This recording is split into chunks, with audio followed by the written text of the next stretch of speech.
Timotheus, the servants of Jesus Christ, to all the saints in Christ Jesus, which are Philippi, with the bishops and deacons, grace be unto you, and peace from God our Father, and from the Lord Jesus Christ. I thank my God upon every remembrance of you. Always in every prayer of mine for you all, making request with joy for your fellowship in the gospel from the first day until now. For I forget my verse, Psalm 19:12. So teach us to number our days that we may apply our hearts unto wisdom. Talakayin po natin ang pangatlong bagay sa 5 elements of joy. As mentioned to us by Apostle Paul in regard to the Philippian believers. First of all, the joy of remembrance or the joy of recollection. I thank my God upon every remembrance of you. Secondly, the joy of intercession or the joy of prayer. Always making requests with joy. So, ang intercession for other believers, for other people, is a delight to a believer, but been given joy by God. And joy actually is fruit of the Spirit. Galatians 5:22. The fruit of the Spirit is joy. One of that is joy. So, pag tayo nabigyan ng Diyos ng joy, yung po nga pananalangin para sa iba, is becomes more of a delight rather than a burdensome thing para sa atin. Tuwa po natin ang manalangin para sa iba. We become more concerned of their welfare instead of our own. Mas higit natin nakikita ang mga pangangailangan ng iba kaysa sa ating sarili. Apostle Paul, with all the things that he needed, kanyang mga pangangailangan, mga kakulangan sa kanyang pamumuhay, hindi po siya nakakalimot ay panalangin ang timbaan ng Filipos at hindi lang ng Filipos. The rest of other churches, saan siya ay connected, ay pinapanalangin po niya. And then thirdly, the joy of participation or fellowship, the joy of fellowship. The word fellowship here actually in Greek it is koinonia. Joy of fellowship. Ano ba yung fellowship? Sabi na diba, 2 people in a ship, 2 fellows in a ship, in a fellowship. 2 fellows in a ship. Well, the po term na koinonia or fellowship, participation is commonly rendered fellowship in our English Bible, and it means communion also, communion, pakikisama, and has the root meaning of sharing something in common. So, ang pinaka-common meaning of fellowship, or this word koinonia is sharing,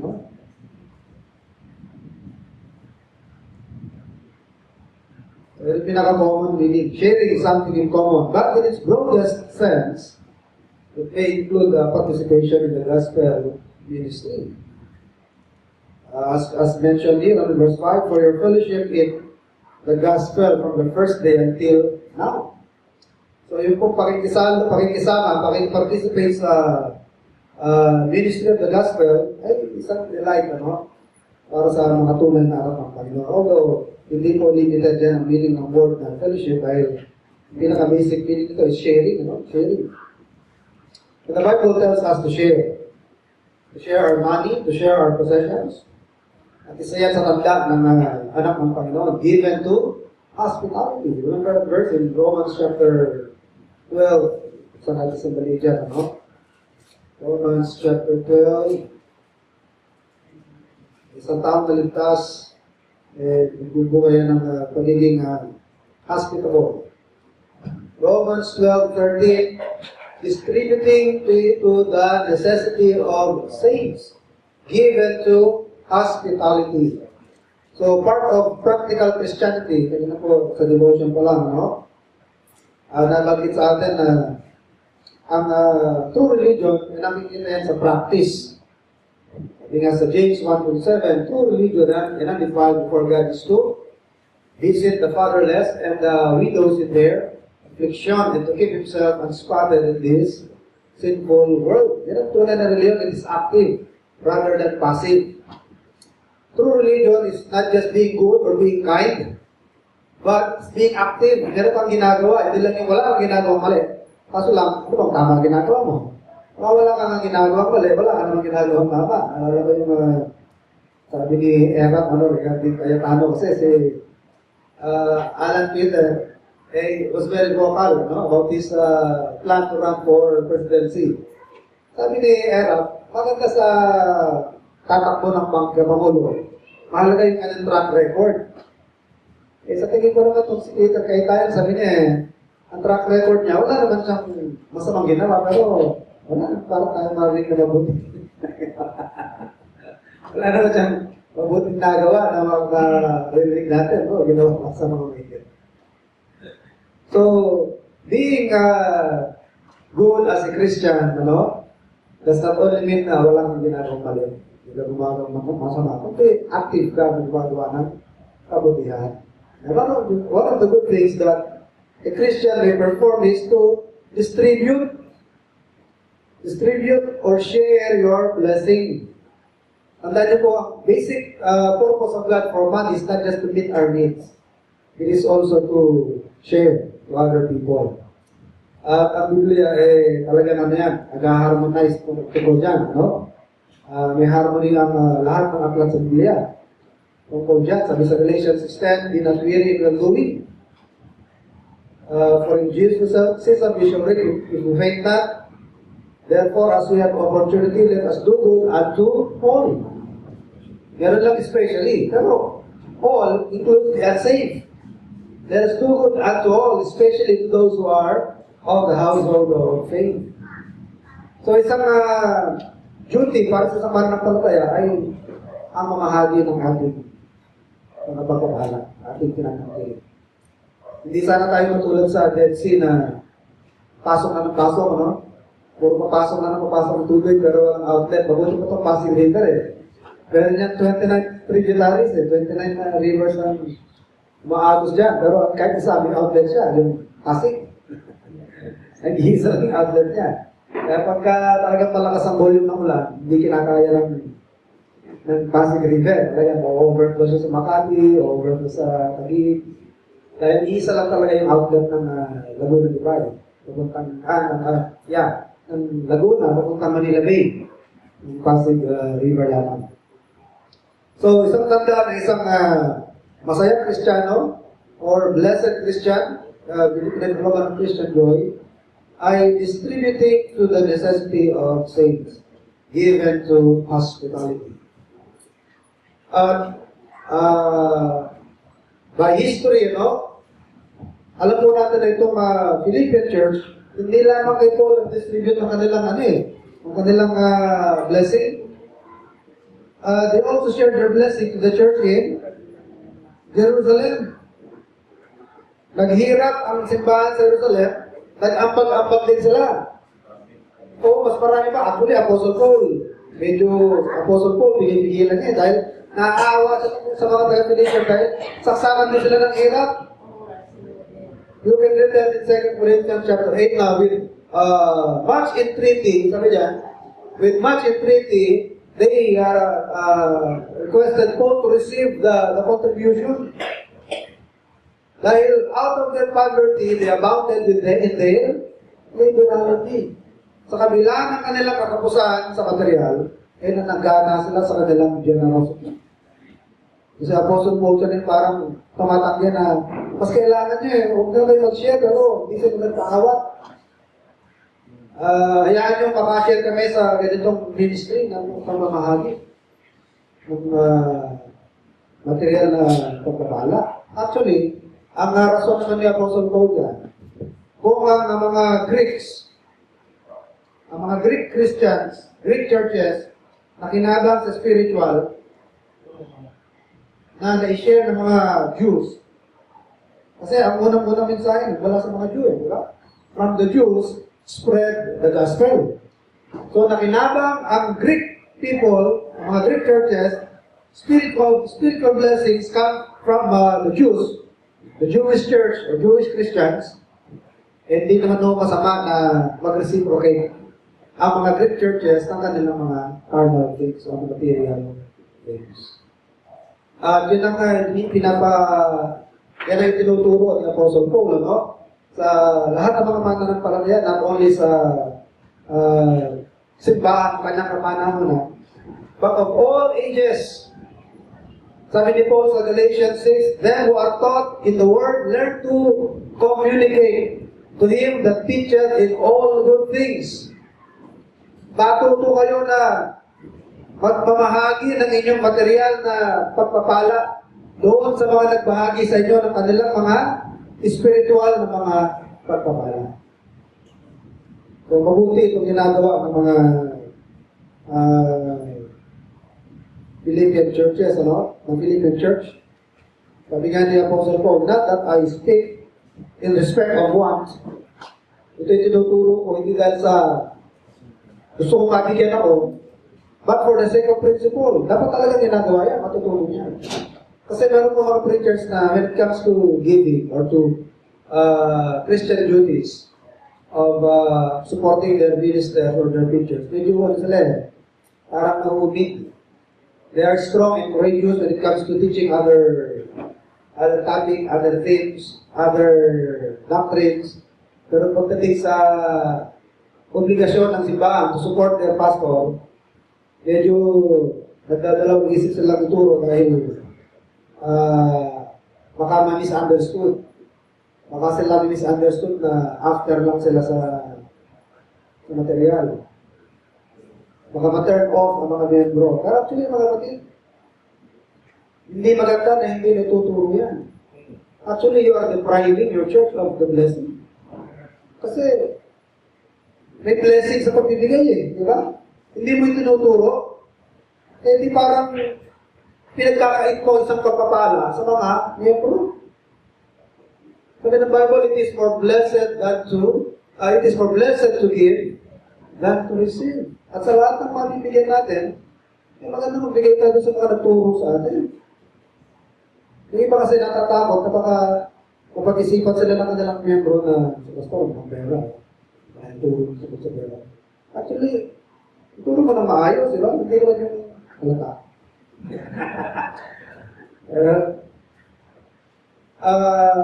Wala kang choices. Sabi ng Bible, teach the whole counsel of God. Pero kasi hindi ba natuturo na, kaya talaga tinuturo. Ano talaga? Meron ulterior motive. At meron mga gustong ibigay sa kanya, usapin mo rin mga men sa simbahan. Para pag inopen na sa simbahan, ano na, malakas na yung boses na, totoo na, we agree. Yun ang mga membro, nasasya, ano lang narinig, wala nang time na mag-isip. Sige, carry. Okay, kasi ano na eh, railroad na eh. Kumbaga, luto-luto na.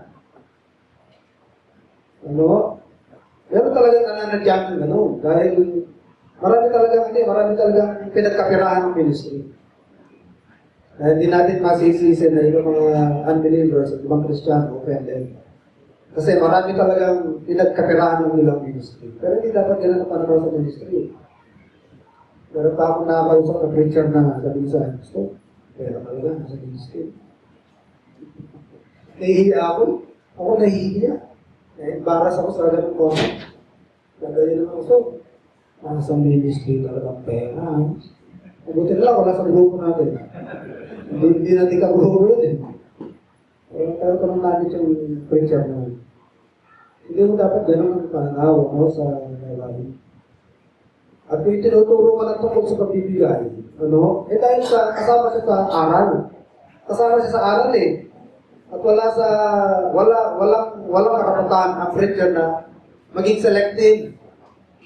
Dahil ang bilin sa atin ng Panginoon, teach the whole counsel of God. Actually, may blessing sa giver eh. So kung dito na ituturo, mayroong nawawala sa mga miyembro. Yan nade-deprive sa kanila ang isang pagpapala. Isang opportunity na pagpalayan dahil hindi nila napapractice ang isang bagay. Kaya nga sabi niya po sa Paul, not that I speak in respect of want, but I desire fruit that will abound to your account. So, yun po ang pangaral sa atin ng Biblia, no? Sa lahat ng magagawa natin, magkaroon tayo ng participation. Fellowship. Fellowship, koinonia, means sharing. First of all, as children of God, we share our blessings. Huwag tayo matulad sa Dead Sea na pagpasok sa Kanya, wala nang out. Talaga sa Kanya lang nagtatapos, no? O puro pakabig. So, what God wants us to share, distributing to the necessity of saints, given to hospitality. And the church in Philippi contributed not only to Paul, but also to the church in Jerusalem, kung sila po ay naghirap. Romans 9:13.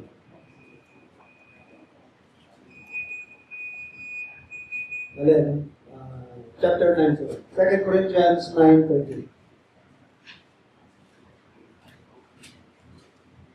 2 Corinthians 9:13. Whilst by the experiment of this ministration, they glorify God for your professed subjection unto the gospel of Christ, and for your liberal distribution unto them, and unto all men. So, Achaean church naman ito. Achaia. Kanina, Macedonia. Ito naman yung Corinthian church, which is in Achaia. 2 Corinthians 8:4. Praying us with much entreaty that we would receive the gift and take upon us the fellowship of the ministry to the saints. So ito yung Philippian church, Macedonian church na ginamit ni Paul na example sa Corinthian church para makahamon. Kasi ito ang turo sa atin ng Bible, let us provoke one another. Not to anger, do not provoke somebody to be angry, but provoke one another unto what? Unto love and to good works. Sikapin natin na makahamon tayo sa iba. Nabalitaan nila yung ating puso sa gawain, puso sa mga manggagawa. Kaya po'y nakakahawa yan, nakakaprovoke sa iba. Nahahamon din sila, na-challenge din sila, na-encourage din sila na gawin, ginagawa nila. Okay? So, 1 Timothy chapter 6, verse 18. Itong verse.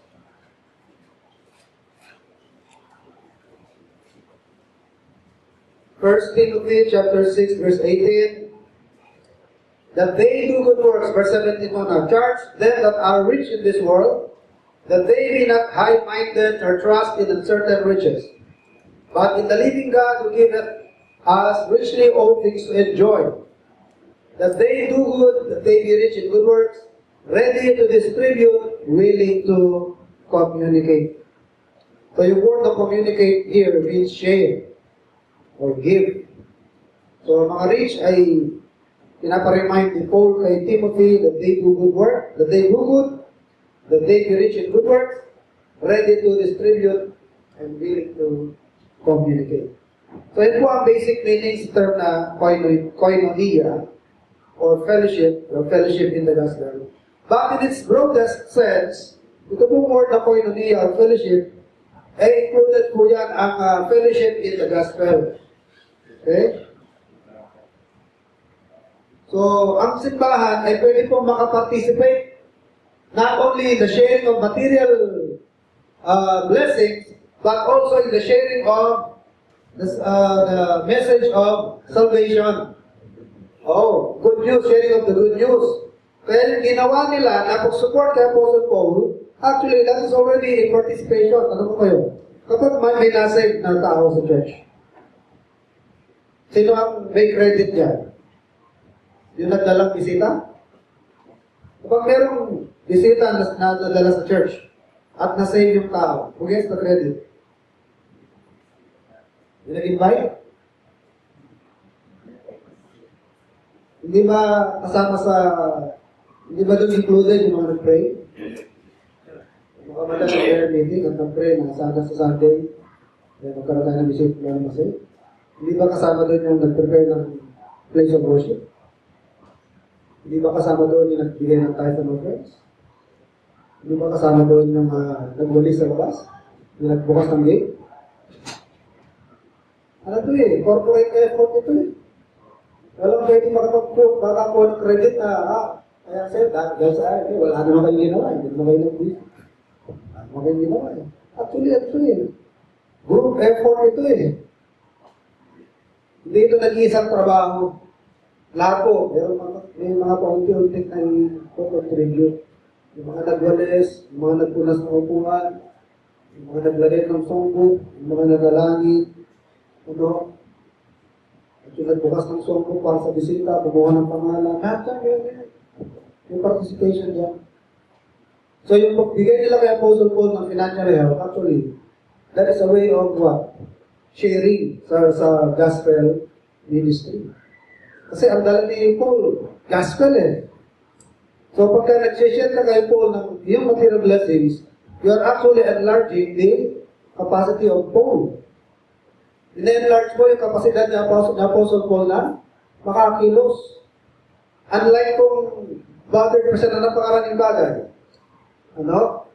Mag-favorite siya na same time, he has to take care of the food that he will eat. O kailangan pa niya maglaba. Kaya kahit sa Panginoon, sa ministry niya, maraming mga kababaihan. Nasabi ng Bible, who ministered with their what? With their substance. And I would like to believe some of these women also ministered by cooking the meal. Cooking food for the Lord, for the apostles. Kaya si Priscilla ay nakila, di ba?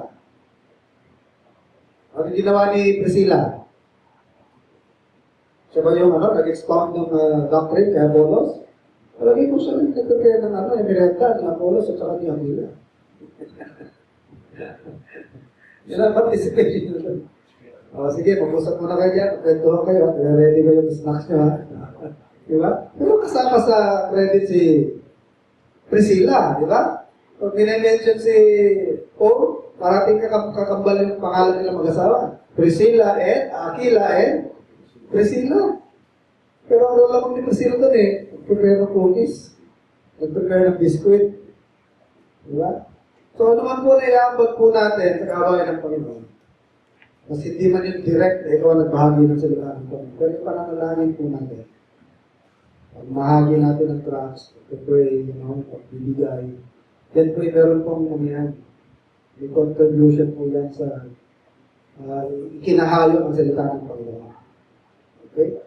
So, participation included their generous financial support to Apostle Paul, which extended his capacity and yung kanyang mobility na makapunta sa mas malayo pang lugar, to the regions beyond. But by far the most important thing that believers share is their spiritual oneness and their participation in the gospel of Jesus Christ. Sabi nga po sa mga taga-Filipos, for your fellowship in the gospel from the first day until now. Verse 5, Philippians 1:5. For your fellowship in the gospel from the first day until now. Tuloy-tuloy ang cooperation ng Philippian church. Okay? So fellowship includes cooperation in the preaching of the good news of salvation. And ito pong ministry na ito, may enlarge yung capacity, It will enlarge. Enlarge. The church capacity. And not only that, yung glory ng Panginoon, will become what? Greater.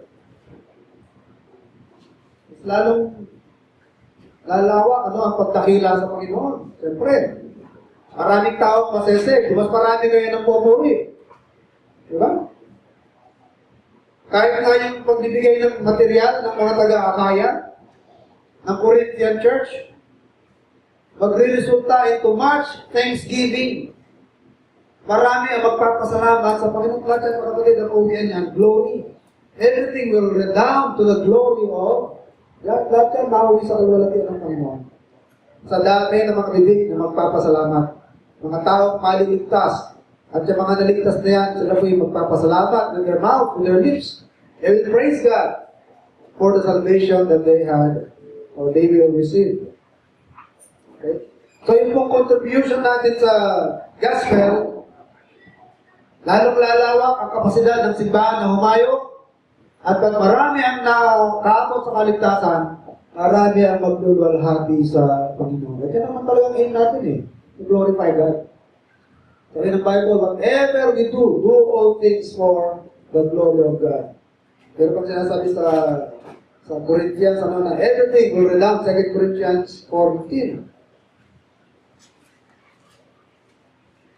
2 Corinthians 4:15, for all things are for your sakes, that the abundant grace might, through the thanksgiving of many, redound to the glory of God.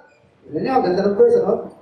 For all things are for your sakes, and that the abundant grace might, through the thanksgiving of many, dahil sa pasasalamat ng marami, ay magre-resulta sa ikaluluwalhati ng Diyos. It will result into the glory of God.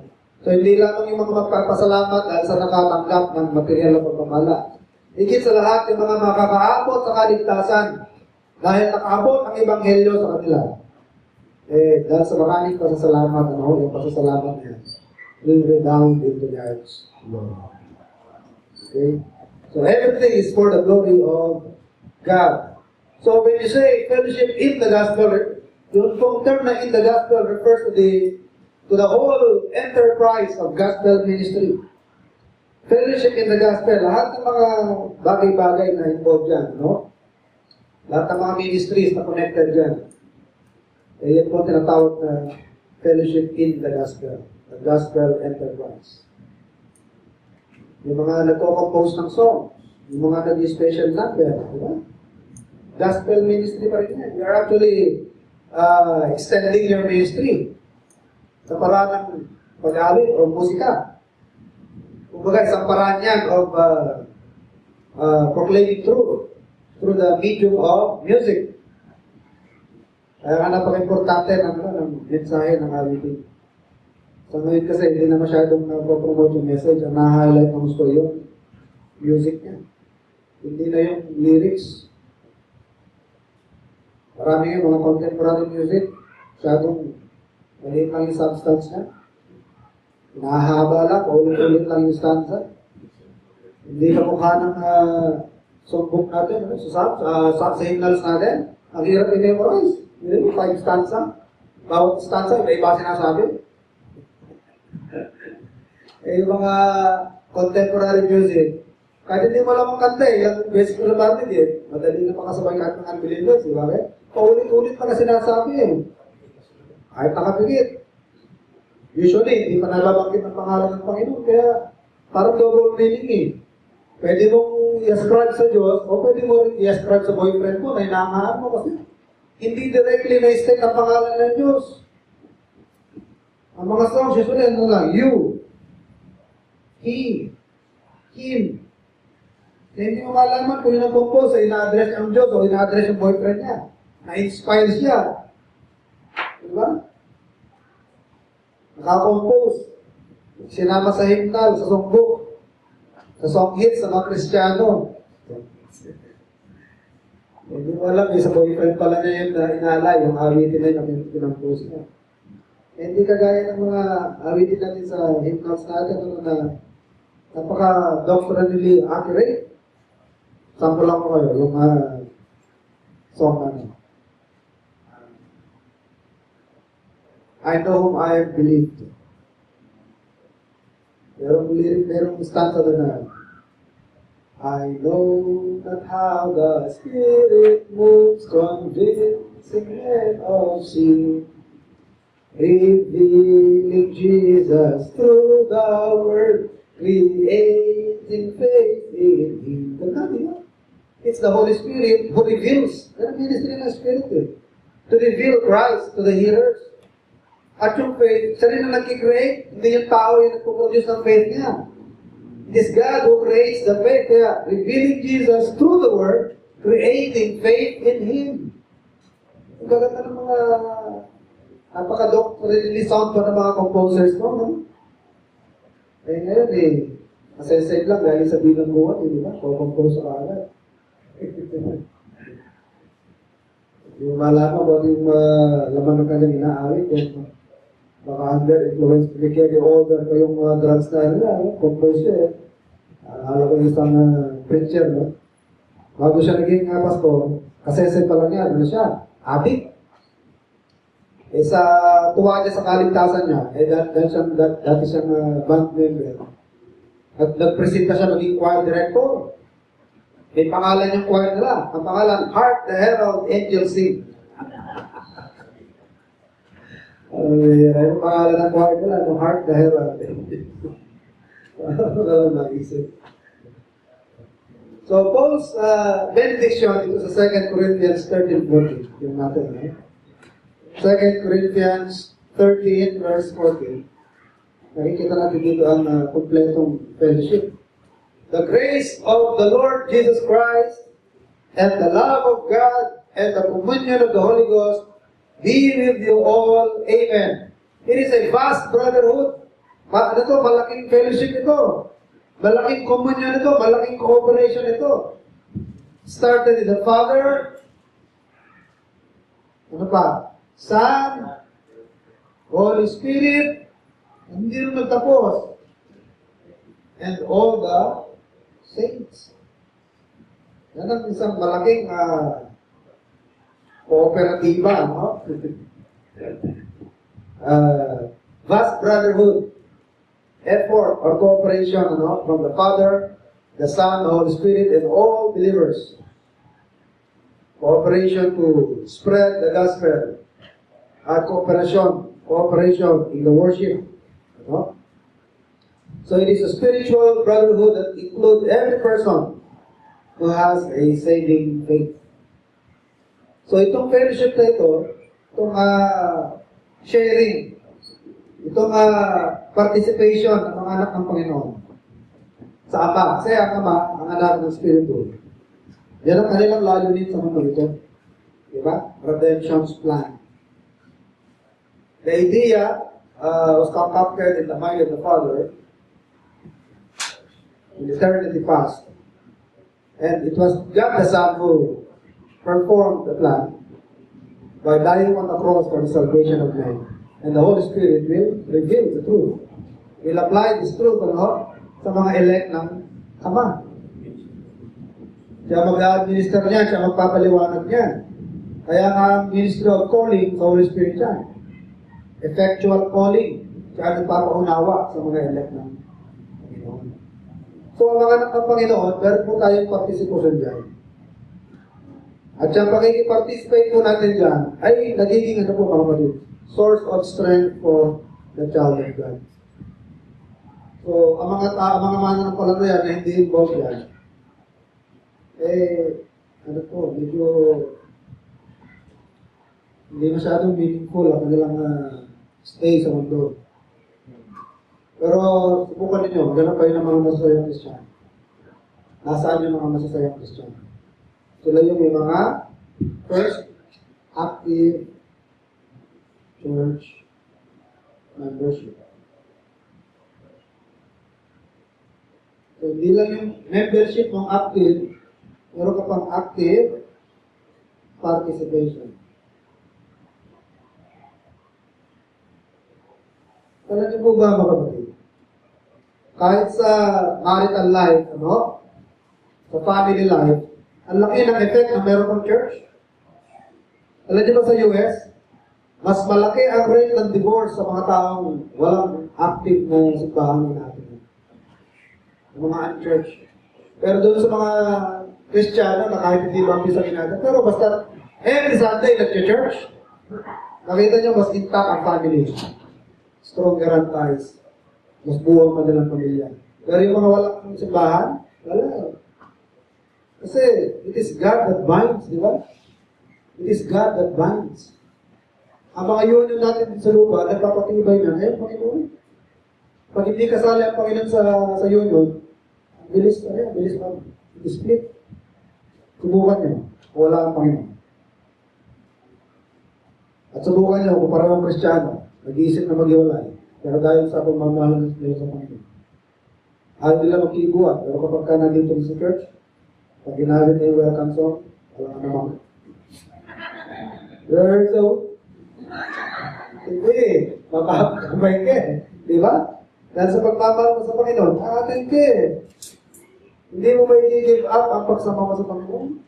At dahil sisip ka, makikita mo naman yung tao ayaw mo makita. wala kang magagawa. This is such a small place. Saka sinasabi ko nga, no, dinahal na ng Panginoon. Wala kang karapatang hindi mahal yan. Tinanggap na siya ng Panginoon. Kung mo sabihin, hindi siya katanggap-tanggap na tao, Diyos ko, tinanggap siya.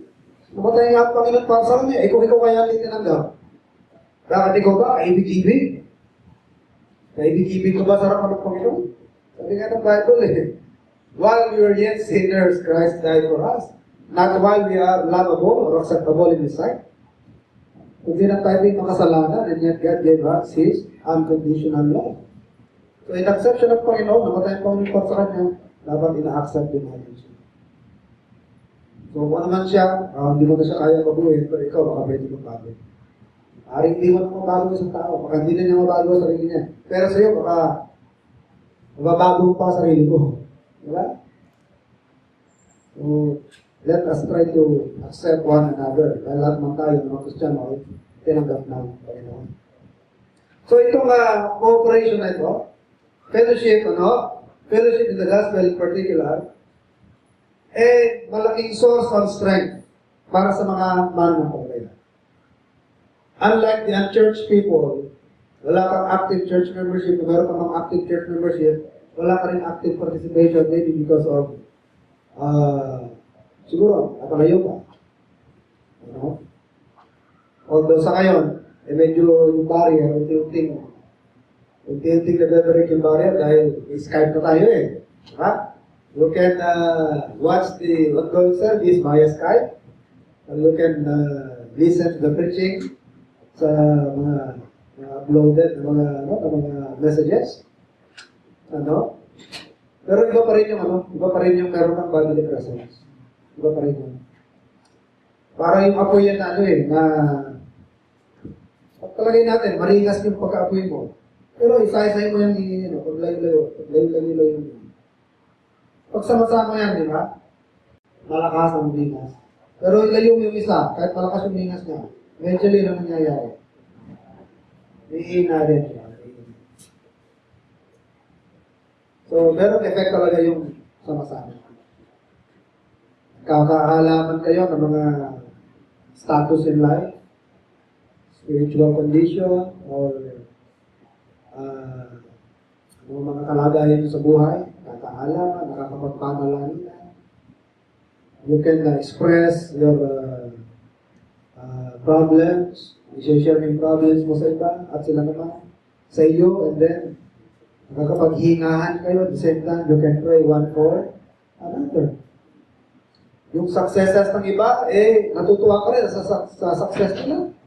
Sabi ng Bible, weep with them that weep, and rejoice with them that rejoice. Yung katuwaan ng iba, naging katuwaan mo na rin, at yung kalungkutan ng iba, hindi siya nagsosolong dinadala ang kanyang kalungkutan, dahil maya-maya pag ikaw, nahahawan na rin sa lungkot niya. Di ba? Kaya weep with them that weep. Kaya darating sa iyo yung feeling na hindi pala ako nagsosolong, maraming nagdadala kasama ko. Hindi lang ako nagdadala nito problema ko. Pati sila, hinahawahan ko na. May problema, ang problema na sila. Pati sila nag-iisip, paano ako tulungan. Nagiging magaan, right? So nagiging source of strength, encouragement, support, comfort, and help through their fellowship with other believers. So anong nabe-benefit sa fellowship? Anong nabe-benefit ng mga Kristiyanong magkakasama? Nagsasama-sama, active na nililingkod magkakasama. Help, strength, comfort, encouragement, yan mga nakukuha natin. Pero it doesn't mean na kapag ka nagsosolo ka, totally handicapped ka na because God is still there for you kahit nagsosolo ka. Inala na, iba pa rin yung kasama mo, ibang mga naganap pa rin. Okay? So there are 8 aspects or types of Christian participation. Hindi na po natin mag-discuss lahat-lahat. Pero i-enumerate po lamang sa inyo later in our other services. Isasahin po natin. Grace, number 1, grace. So 8 aspects or types of Christian participation. From the book of Philippi or Philippians. 8 aspects or types of Christian participation. This is not in their order of importance. And ito, in any order ito, no? So, fellowship in grace. We share the same experience in grace as believers. Number 2, faith. We share the same faith coming from God, who created the faith, Ephesians 2:8. And that not of yourselves, it is the gift of God. And then, prayer and thanksgiving.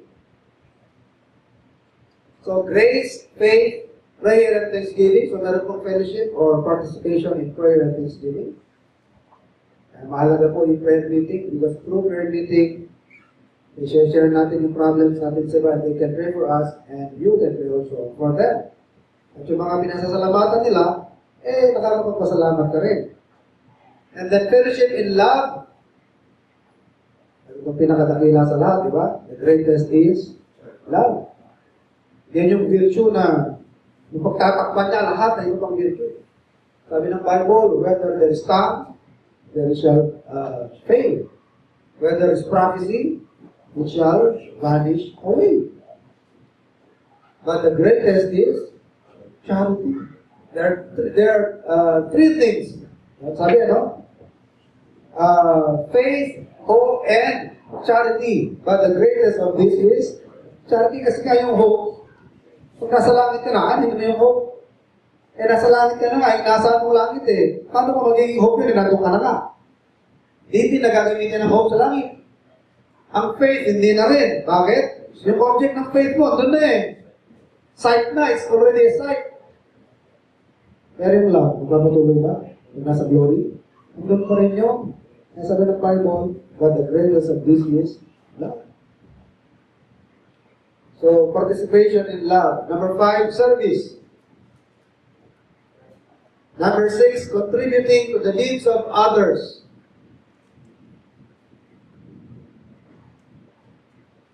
Number 7, separation from the world. And number 8, spiritual warfare. Ulitin ko, grace, faith, prayer, thanksgiving. Number 4, love. Number 5, service. Number 6, contributing to the needs of others. Number 7, separation from the world. And number 8, spiritual warfare. At yan po lahat ay nandito po sa book of Philippians. So, fellowship in love. Yung pinaka-nakila sa lahat. Basahin nga po natin ang 1 Corinthians 13. Diyan tayo tapos, natin po ng ating conclusion. I therefore conclude our topic by reading 1 Corinthians chapter 13.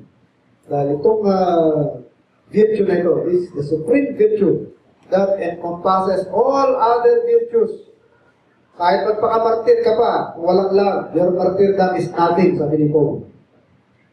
Sabi ni Paul, even if you give your body to be burned, di ba? Martyrdom, ay ialay mo ang buhay mo at pasulog mo yan. If there is no love, your sacrifice is nothing. So, 1 Corinthians 13. Though I speak with the tongues of men and of angels and have not charity, I have become a sounding brass or a tinkling cymbal. And though I have the gift of prophecy and understand all mysteries, kahit meron kang theological knowledge, it is nothing if there is no love. Kahit theologically accurate mo, tama doktrina mo if there is no love. Delikado yan. At sabi ng Bible, knowledge puffs up. Mauwi lamang yan sa bragging, sa pagmamayabang. Yung knowledge mo, pag walang love, mauwi lang yan sa pagyayabang. Because according to the Bible, knowledge puffs up. Kaya kailangan matemper yan ng pagmamahal. Though I have the gift of prophecy and all knowledge, and though I have all faith, so that I could remove mountains and have not love or charity, I am nothing. And though I bestow all my goods to feed the poor, and though I give my body to be burned or to be martyred, and have not charity, it profiteth me nothing. Charity suffereth long and is kind. Charity envieth not. Charity vaunteth not itself, is not puffed up. Doth not behave itself unbecomingly or unseemly. Hindi ka nag-behave ng magaspang, or kumbaga sa officially, ano yan, sa military officer, unbecoming of an officer. Oh, ungentlemanly. Hindi kagaya ng gentleman na tao. Chivalry. Wala na ngayon eh. Yung mga lalaki ka, nakikipag-una ka pa sa buntis sa upuan. Pagka-upo mo, pag-tikit. Nakakapagkita. Pero yung konsensya mo eh, buntis ito, kawawa na, baka malaglag ka na. Diba? Araw, okay ba yung chivalry na yun? Diba? Paparaya ka sa babae, di ba? Sabihin lang gano'n. Ayun, may kinukot siya. Ay, Boy Scout, Boy Scout, Boy Scout. Meron naman sa mga babae minsan. Pinagbigyan mo, hindi mo naman pasalamat. Parang obligasyon mo pa-oblige siya. Hindi ba rin? Libre naman ang thank you, di ba? Libre naman yan. Dadala-dalawang salita yan. At akapagdala lang. Libre naman ang matunahan. Di ba naman pasalamat? Tanda mo po. Tanda mo po. Tingnan ka lang. Hindi lang ako na magpasalamat. Kaya kayo mo yung mga ladies, napapagbigyan ng ganyan. Matuto naman kayo magpasalamat. Kahit hindi Kristiyano, yan ang tamang manners. Hindi dahil sa Kristiyano tayo, lalo na kung Kristiyano ka. Dapat maintindihan mo yan. Ay mga kalakihan, gano'n din sana. Hindi yung matanda, senior, dentist, mag-unahan ka pa. Ako sabay, text ka na lang, text. O pipikit ka na lang, wala akong nanginila. Kasalaan mo, ano ko na masikip eh. Sabi ka rito. Please ka. So, does not behave itself rudely or unseemly. Hindi ka rude. Hindi ka mag-spam. It's not backed up, does not behave itself unseemly. Seeketh not her own. Hindi hinaangad yung pansarili. It's not easily provoked. Thinketh no evil. Hindi ka madaling magalit sa maliit lang na irritation, maliit na provocation eh. Bilis-bilis mo magalit. Hindi ka yung love. Alam nyo, dapat tayong lahat matutunang mag-practice ng tolerance.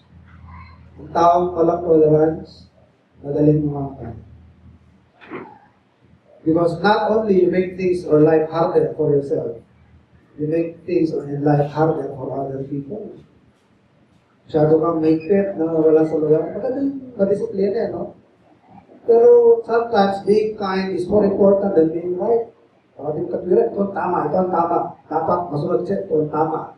Maganda yan, tama. Sabi ng Bible, not everything that is right is advantageous. And sometimes being kind is more important than being right.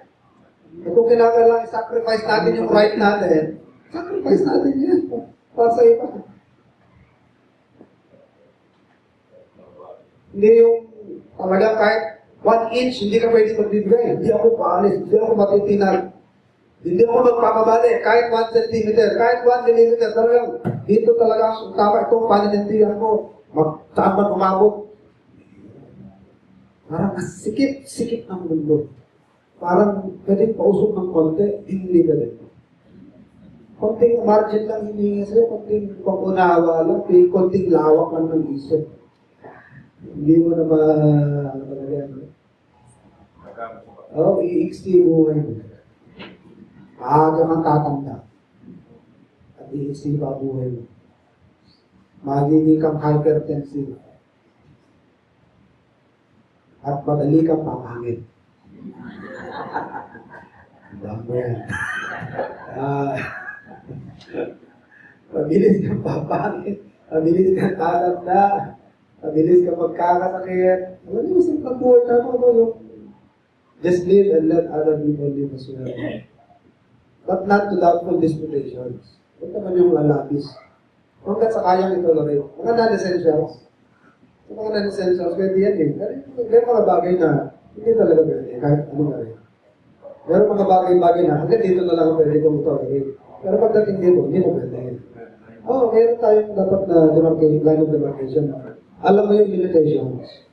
Alam mo yung pwede mag-usog-usog ng konti, medyo unawa, pero meron mga point na hindi talaga pwede. Hindi na pwede. Hindi ibig sabihin ng love your neighbor magiging passive. Hindi ibig sabihin ng love your neighbor, mababayaan mo naman siya sa kasalanan. Hindi rin. Kaya sabi niyo po, but not to doubtful disputations. Okay. So, charity, verse 4, suffereth long, it is kind, charity envieth not, charity vaunteth not itself, is not puffed up, doth not behave itself unseemly or rudely, seeketh not her own, is not easily provoked, thinketh no evil, rejoiceth not in iniquity, but rejoiceth in the truth.